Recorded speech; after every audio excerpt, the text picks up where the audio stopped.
How y'all doing today? Another epic adventure with Aaron Weaver, your boiler guy with Raypak. Hey, problem has come across my desk a couple of times where people are in the field trying to do startup on their boilers, water heaters, pool heaters with the Versa control system, and they can't, under the toolbox menu, make it go.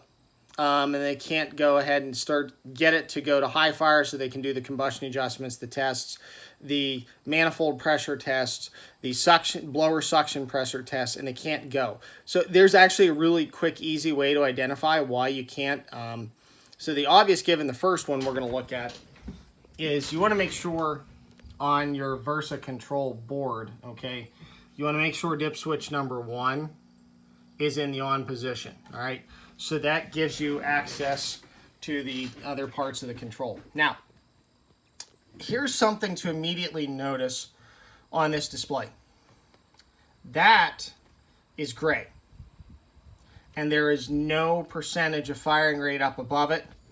And system pump's kind of blocked out. But this gray is the key, okay? And no percentage.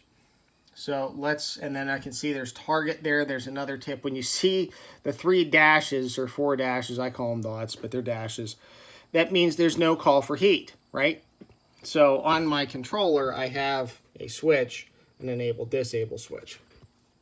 But in this case, so I'm going to press the menu button, and I'm going to go to Tools. Now there's a newer version of the touchscreen out, but still Tools is there. System Tools. And I'll turn my enable on. I'll go to user test and I'm going to hit start. Let's see how far I can get.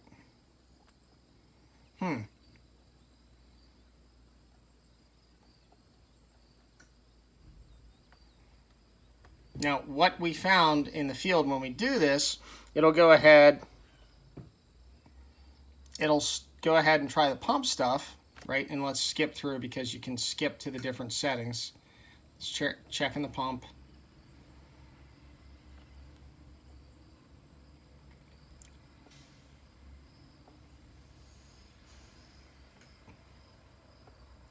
And if there was a valve involved, you can see the valve.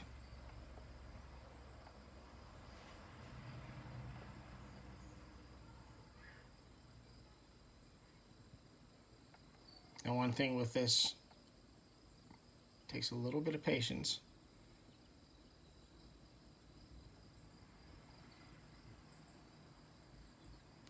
And we're back to off.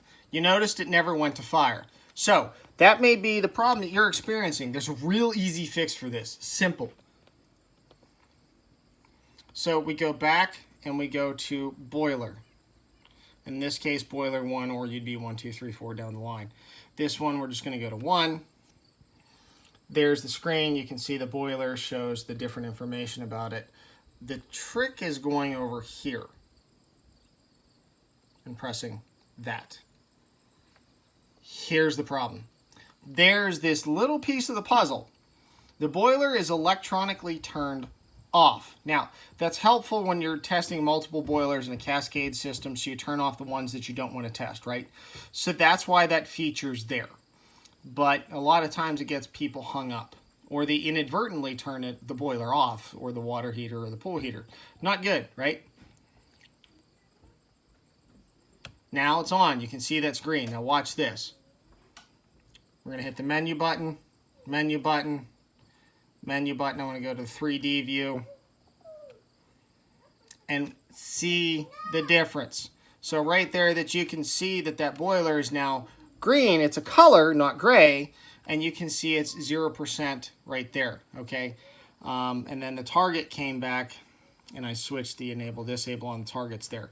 So that's the key. Now if we go here, I'll go into it again. I'll hit the menu button. I'll go to Tools. I'll go to System Tools, and I'll go to Start. Now you can see fire rate showed up, okay? System pump. Okay, there's another click.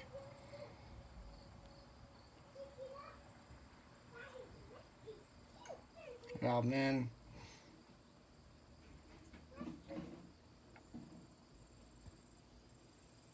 up max.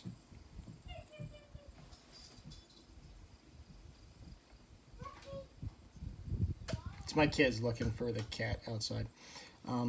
Boiler pump 1.